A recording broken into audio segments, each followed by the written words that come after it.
तालीम जरूर देंगे।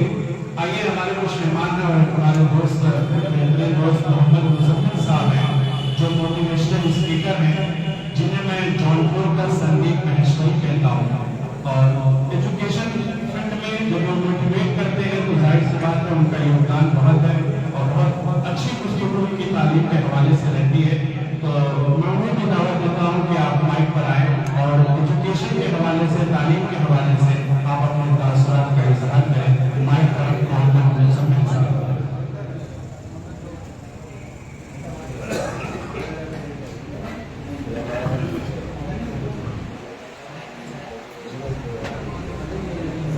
आपकी एक अपनी मंजिल आप पर आ चुकी है, उसको के हवाले से भी आप बताएंगे।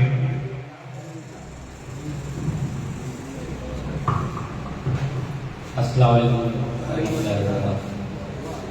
फिलहाल आज का मजमा है और इतनी खूबसूरत हस्तियाँ यहाँ पर ऑलरेडी मौजूद हैं, तो मेरे शब्द जो है इनके फिलहाल सामने तो बहुत छोटे हैं, लेकिन अपनी कुछ बातें ज़रूर कहना चाहूँगा क्योंकि जैसे मैंने हालात देखे हैं और जिस उम्र में मैंने अपने काम को करना शुरू किया और आप लोगों की मोहब्बत से आज हम लोग यहाँ तक पहुँचे हुए हैं।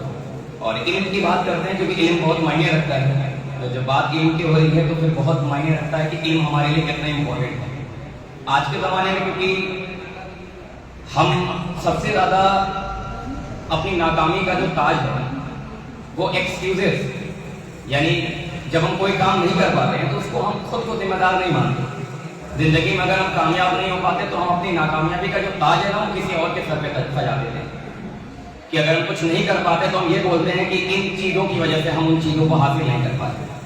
और मैंने एक किताब लिखी, उसका नाम है इम्पॉसिबल कुछ भी नहीं, और मेरा मानना है कि दुनिया में कोई भी ऐसा काम नहीं कि जिस काम को हम करना चाहें और उस काम को हम पूरा न करें, लेकिन बशर्ते उसके पीछे हमारी मेहनत, हमारी लगन और हमारा डेडिकेशन होना चाहिए। कहते हैं कि एक राजा जो होता है, बड़ी अच्छी सी बात मुझे लगती है, तो मैं हमेशा ये बात कहता हूँ इल्म से रिलेटेड है कि राजा कितना भी ताकतवर क्यों ना हो, लेकिन उसको जानने वाले लोग इस दुनिया में सिर्फ और सिर्फ उतने ही होते हैं जितने राज्य तक वो फैला हुआ होता है। लेकिन एक आलिम आदमी, एजुकेटेड पर्सन, जिसके पास नॉलेज होती है, तालीम होती है, एजुकेशन होती है, उसको एक पर्टिकुलर सीमा में आप बांध नहीं सकते, एक फाउंडेशन तक नहीं बांध सकते कि उसकी सरहद जो है वो एक पर्टिकुलर जगह तक। आज अगर हम बात करें मौलाना अबुल कलाम आजाद के बारे में, आज हम बात करें अल्लामा इकबाल साहब के बारे में, आज अगर हम बात करें एपीजे अब्दुल कलाम के बारे में, तो इनके बारे में सिर्फ और सिर्फ हमारा मुल्क नहीं जानता, इनके बारे में सिर्फ इंडिया नहीं जानता कि भारत जान रहा है, अमेरिका भी जानता है, और पूरी दुनिया में आप किसी भी देश में चले जाइए, एपीजे अब्दुल कलाम का नाम आपको हर जगह मिलेगा।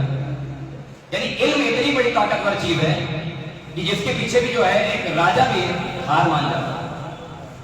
यानी अगर अपने जिंदगी में, और जैसे बीइंग अ मुस्लिम, क्योंकि हम लोग अपनी कम्युनिटी में सबसे ज्यादा ये कहते हैं कि गवर्नमेंट जॉब नहीं निकालती है या मुस्लिम बच्चे आगे नहीं बढ़ पाते। मैंने तो देखा है अपने, जो हम लोग अपने एनजीओ के तहत काम करते हैं लोगों के लिए, तो मैंने देखा कि मैं कहता हूं कि सरकार आपके लिए 5000 नौकरी निकाल देता है और आपका अगर इंटरव्यू लिया जाए तो आप हर इंटरव्यू में फेल हैं, क्योंकि हम डिजर्व ही नहीं करते हैं। क्योंकि जो डिजर्व करता है हमारी मुस्लिम कम्युनिटी में, वो जहां पहुंचना चाहता है वहां पहुंच जाता है, उसको कोई रोक नहीं सकता। क्या हमारे देश में आईएएस नहीं है मुस्लिम? क्या हमारे देश में पीसीएस नहीं है मुस्लिम? क्या हमारे देश में पॉलिटिकल लीडर नहीं मुस्लिम? जो बनना चाहता है, जो करना चाहता है, वो कर जाता है, और जिसको नहीं बनना होता है वो दुनिया में लोगों के ऊपर इल्जाम लगाकर अपने को आगे बढ़ाएगा। कोई भी काम है, बच्चा नाकामयाब होता है, फेल हो जाता है, मार्क्स अच्छा नहीं ला पाता तो वो ट्यूटर के ऊपर ब्लेम लगा देता है, क्वेश्चन पेपर के ऊपर ब्लेम लगा देता है कि क्वेश्चन पेपर टफ। हम दुनिया में आए हर एक इंसान का क्वेश्चन पेपर, हम दुनिया में इम्तिहान देने के लिए आए और सबको एक क्वेश्चन पेपर दिया गया है। बस फर्क ये है कि हर इंसान का अपना एक क्वेश्चन पेपर है जिसको हमें हल करना है, और जो अपने सवालों के जवाब ढूंढ लेता है वो जिंदगी में बहुत कामयाब बनता है। लेकिन हम सवालों के जवाब ढूंढने नहीं निकलते, हम सवाल पे सवाल करते हैं। अगर हम गरीब होते हैं तो हम ये सवाल करते हैं कि हमें गरीब घर में पैदा क्यों किया गया। अगर हमारी एजुकेशन अच्छी स्कूलों में नहीं हुई, सीबीएसई स्कूल में नहीं हुई, तो हम कहते हैं कि हम यूपी बोर्ड से पढ़े इसलिए आगे नहीं बढ़ पाए। अगर हम इंग्लिश मीडियम स्कूल से नहीं पढ़े, इंग्लिश में कमजोर है, तो हम ये ब्लेम लगाते हैं कि हम इंग्लिश मेरी अच्छी नहीं इसलिए हम कामयाब नहीं हो पाए। मेरा मानना है कि जिंदगी में इंग्लिश इंग्लिश मीडियम स्कूल या गांव में पैदा होना ये कहीं ना कहीं आपकी नाकामयाबी का कोई हिस्सा ही नहीं है। जिंदगी में ऐसी ऐसी जगह से लोग निकल कर आगे बढ़े हैं जहां जहां से हम आप सोच भी नहीं सकते। ऐसा नहीं है कि अमेरिका में पैदा होंगे तो कामयाबी हो जाएगी, और ऐसा नहीं कि हम जौनपुर जैसे छोटे शहर में रहेंगे तो हम कुछ नहीं कर पाएंगे। बात जगह की नहीं, बात हमारे जुनून की है, हमारे जोश की है, हमारी ताकत की है। हमें आराम भी चाहिए, हम अपने कंफर्ट जोन में ही जीवन में रह जाते हैं। हम जिंदगी में चाहते हैं कि आराम मिले और आराम से जिंदगी को बेहतर जीने की कोशिश करें। अगर 70 साल की जिंदगी है तो कुछ वक्त हमें अपने जीवन में इन्वेस्टमेंट में देना पड़ेगा। और एक पेरेंट्स के लिए मैं ये कहना चाहूंगा आज के जमाने में कि जो माँ बाप है वो आज अपने बच्चों पे उतना टाइम इन्वेस्ट नहीं करती जो इन्वेस्टमेंट एक्चुअल में होना चाहिए। हर एक इंसान अपनी मसरूफियत में आगे बढ़ता चला जा रहा है, और जब बच्चा गलत रास्ते पे चला जाता है और एक ऐसे गलत कामों का अंजाम दे देता है, तब हम ब्लेम लगाते हैं लोगों पर कि बच्चा बाहर खेलने गया होगा तो किसी की वजह से। हमारी परवरिश में भी कहीं ना कहीं कमी रह जाती है, वो भी एक बहुत बड़ा फर्क है। बच्चा क्या कर रहा है, क्या नहीं कर रहा है, एजुकेशन ले रहा है कि नहीं ले रहा है। आज के जमाने में हमारी प्रायोरिटी उर्दू है ही नहीं, हमारी प्रायोरिटी तो इंग्लिश। हम स्कूल भेजेंगे बच्चे को, ट्यूशन लगाएंगे, लेकिन हम हाफिज को नहीं बुलाएंगे। हाफिज कुरान को बुलाकर के हम सिखाना नहीं चाहेंगे बच्चों को कि बच्चा सीखे, लिखना सीखे। हम लोग को याद है कि हम लोग तख्ती पर जो है वो चौक लगाने के बाद उसको उर्दू लिखना भी सीखते थे नरकट से। वो जमाना चला गया। आज हमारे हाथ में मोबाइल फोन आ गया जो हमारी जिंदगी की, हमारी नाकामयाबी की सबसे बड़ी जड़ है, जिसमें हम बीज बोते चले जा रहे हैं। और आज के जमाने में बच्चों को उस टाइम में वो चीज दे देते हैं जिस टाइम में नहीं देना चाहिए। जब आप उम्र से पहले ज्यादा एजुकेटेड और ज्यादा नॉलेजेबल हो जाएंगे तो वो भी बड़ा डेंजरस होता है। इतनी भी एजुकेशन इतनी भी आगे नहीं बच्चों को दे देनी है कि बच्चा उम्र से ज्यादा सीख जाए। उम्र के साथ सीखना ही अपने में एक बहुत बड़ी सीख होती है। और जिंदगी में वही बात है कि अगर आप एजुकेटेड हैं, पढ़े लिखे हैं, तो पढ़ना लिखना बड़ी बात नहीं। मेरा मानना है कि नॉलेज, हर एक इंसान यहाँ पढ़ा लिखा है। आज के जमाने में मोस्टली लोग आपको ऐसे मिलेंगे जो लिखना जानते हैं, पढ़ना जानते हैं, लेकिन जिंदगी में पढ़ाई, और मेरा मानना है कि एजुकेटेड और आलिम आदमी वो होता है जो पढ़ता है, जो जानता है, उसको अपने जीवन में उतारता नहीं। सबको पता है कि झूठ बोलना गलत बात है, सबको पता है कि किसी का पैसा नहीं खाना चाहिए, किसी के साथ गलत नहीं करना चाहिए, भाई को भाई से लड़ना नहीं चाहिए। हर इंसान को पता है, जितने भी लोग बैठे होंगे सबको पता होगा यकीन। लेकिन बात यह है कि हम बात तो बहुत अच्छी कर लेते हैं, लेकिन जिंदगी में अगर हम उन बातों को अपने जीवन में उतार नहीं पा रहे हैं तो हम जिंदगी के इलिटरेट पर्सन में आते हैं, हम अनपढ़ हिस्से में आते हैं। शायद आपको ये बात जरूर बुरी लग रही है, लेकिन मेरा तो यही मानना कि अगर हम जानते हैं कि झूठ बोलना गलत है और फिर भी हम झूठ बोल रहे हैं, तो हमसे ज्यादा अनपढ़ इंसान दुनिया में कौन हो सकता है।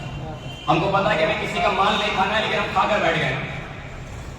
हमें सूद ब्याज का पैसा नहीं खाना है, लेकिन हम फिर भी खा रहे हैं। दूसरों को बता रहे हैं कि बैंक की नौकरी करना बुरा है या ये है वो है, लेकिन हम जब खुद पे आती है तो हम कर जाते हैं। और ये यकीन मानिए, जब आप जिंदगी में जो चीज सीखे हैं उसको अपने जीवन में नहीं उतार सकते, तो अपनी बातों से आप किसी के दिल में भी नहीं उतार पाएंगे। क्योंकि दिल में बात तब उतरेगी जब आपका दिल साफ, एक साफ दिल से ये बात पहुंचती है। और ईमानदारी की परिभाषा ही यही है। पहले दूसरों के गिरबान में झांकने से पहले हमें खुद के गिरबान में झांक कर देखना पड़ेगा कि हम कितने सही हैं। दूसरों को सही करना बहुत आसान काम है, लेकिन खुद के गलतियों को ढूंढना दुनिया का सबसे मुश्किल काम है। दूसरों की गलतियां बहुत आराम से ढूंढ जाते हैं, बहुत ईजी। अभी एक आर्ट बना दे, एक स्केच बना दे और आपसे बोले कि इस आर्ट में आपको क्या कमियां नजर आ रही है, आपको 50 गलतियां दिखेंगी। आप निशान लगा देंगे इसका ये चीज हिस्सा नहीं है, वो हिस्सा अच्छा नहीं है, ये हिस्सा अच्छा नहीं है, और उसी में एक लाइन लिख दें कि आपको जो गलतियां लग रही हैं उनको सुधार दीजिए। किसी के इंसान की पेन नहीं उठेगी उसको लिखने के लिए कि कहां पर गलतियां हैं, फिर वो गलतियां भी ढूंढना बंद कर देंगे।